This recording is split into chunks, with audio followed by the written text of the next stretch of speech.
Are you ready?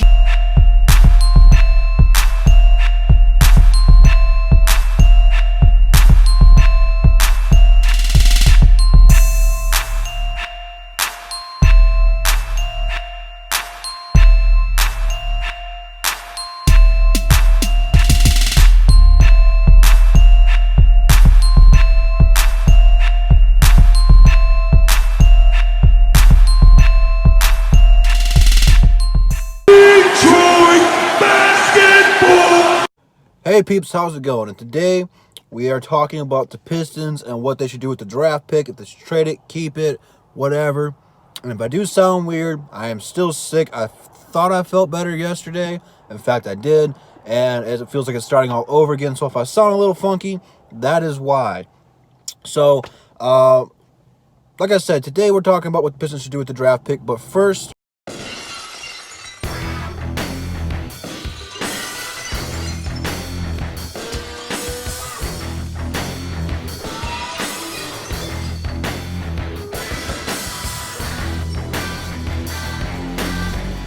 wait, would you look at that guy? What a dork. Anyway, the Pistons. Back to the team I want to talk about because I don't care about Philadelphia. Nonetheless, they have a tough decision to make. Now, do I think they're going to do anything with the pick? No, I think they keep or stay where they're at and find a diamond in the rough because I do believe Kawhi went 15, Giannis went 15, and that's going to be roughly the ballpark of where we're at in the draft. Depending if we move up, that remains to be seen. We do have a couple of expiring contracts that potentially could be moved. Reggie Jackson, John Lue are kind of the big names there. So I'm kind of curious to see if those names really start floating around. I've seen something they talked about the Pistons possibly buying out John Lue. I don't see that happening. You might as well just pay the dude the money to sit on the bench. You don't really want to do what you do with Josh Smith. You do that to Josh Smith and you're still paying Josh. You could have traded Josh Smith for a bag of peanuts and been way better off. But that's the path. We're trying to better this self. So the main thing we have to realize with this Pistons team is we got to be patient. Dwayne Casey and Ed Stefanski took over Stan Van Gundy and Joe Dumars' god-awful garbage. I mean, those contracts are just some of the worst contracts ever. I mean, I love Joe Dumars as a player, and he did help assemble the 04 going to work Pistons, and I'm thankful for everything he's done for us, but I mean, passing on Dwayne Wade, Melo, and Bosh, and giving Ben Gordon and Charlie Villanueva pretty much max deals, gosh, wow, the Pistons blew a load back in the day. But the thing that I like about the front office now is what they've done in the past. Now, sure, maybe Bruce Brown and Kyrie Thomas have a lot to prove still, but I think they're going to be solid players for a rotation. Now, the sky's the limit for both of those players. But I'm looking at what Dwayne Casey's done in Toronto and all the players that he's brought up there that are playing now. I thought maybe DeMar DeRozan was just going to be that style player in Toronto, but he went to San Antonio and put up pretty good numbers. So he made Kyle Lowry something. I keep saying Siakam's going to be really good. Dwayne Casey knows how to find guys that are going to play well in his system. So I think, we are in a win now mode because we have a very short window of Blake Griffin's career because he's getting up there in age. He's had a lot of injuries. So can he keep playing at this high level for, I don't know. He's really got about 3-4 years left at that if he stays healthy. And that's the big if he stays healthy. So, I mean, you kind of have to have the win now mode if you're going to stay with him. But at the same time, I think we're doing a great job of building towards the future and, potentially moving on from Blake 3-4 years down the road. Remember, his contract expires. Because, all the pieces that we've traded for are young, good talent. I don't think Dwayne Casey's going to forcibly try to look to move this pick.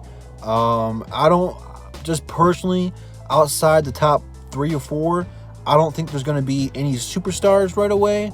You got Zion, Barrett, and God, I just blocked his name out of my head. Marit, something like that.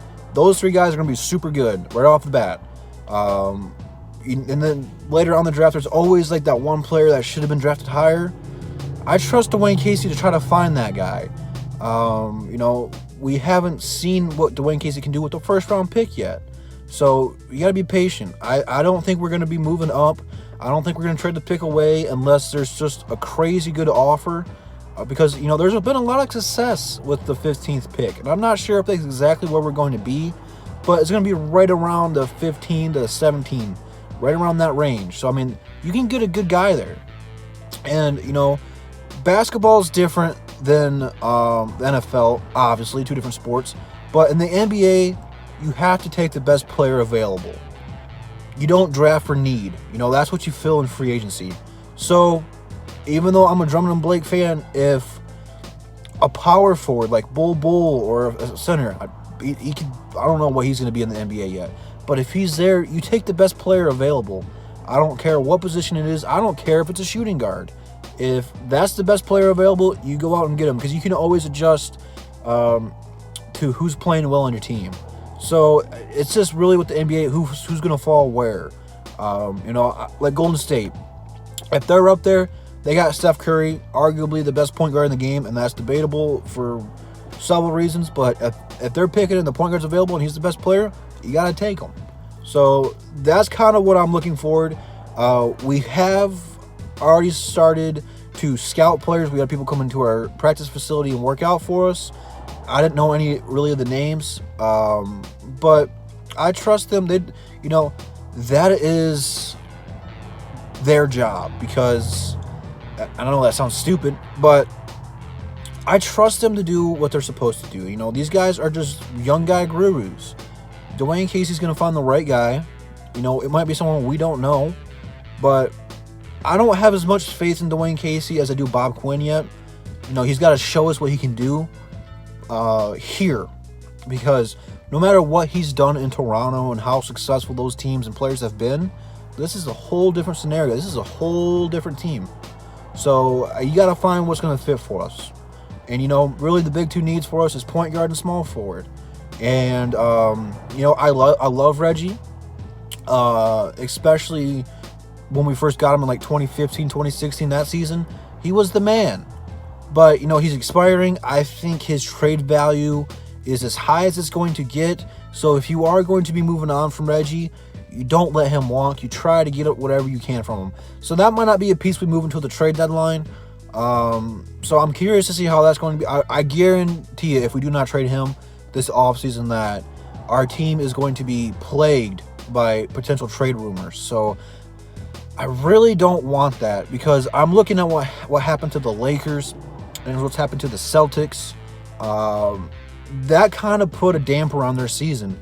Before LeBron got hurt, the Lakers were in the playoffs. I think they were the 4th seed. The trade deadline approached, and they pretty much offered their entire team for Anthony Davis. Now, as a young guy who's only been in the league maybe the top 3-4 seasons, hearing your names float around already, that's going to leave a sour taste in your mouth. And I know Reggie's heard these things before, and Drummond's heard these things before. And, I think last year they actually put a chip on Drummond's shoulder, and he started going off after the All-Star break. But I don't want that from the beginning of the season. I want to know who's going to stay. At the trade deadline, it's really for smaller moves. But I just want to know who our starters are going to be right off the bat and make sure that they're comfortable. So I'm looking for some big things. We should have some crazy rumors coming out pretty soon before we know it.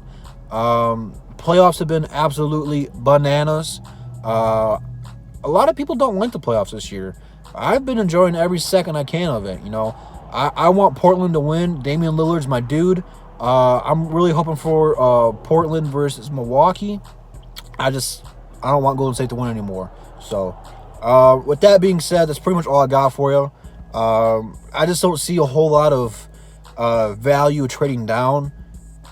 I don't see us moving on from this pick. I think we're going to stay where we're at and take what we're given, and really what little money we have, spend it in free agency and really improve that way. But I think Ish is going to be leaving, So I think this is really going to start to change the culture of this team of developing young players and developing them quickly.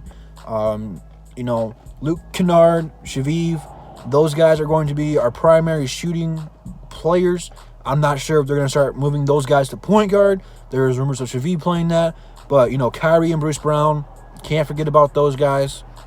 They are going to be so key in what we're going to do. I think Kyrie, there we go, Drew.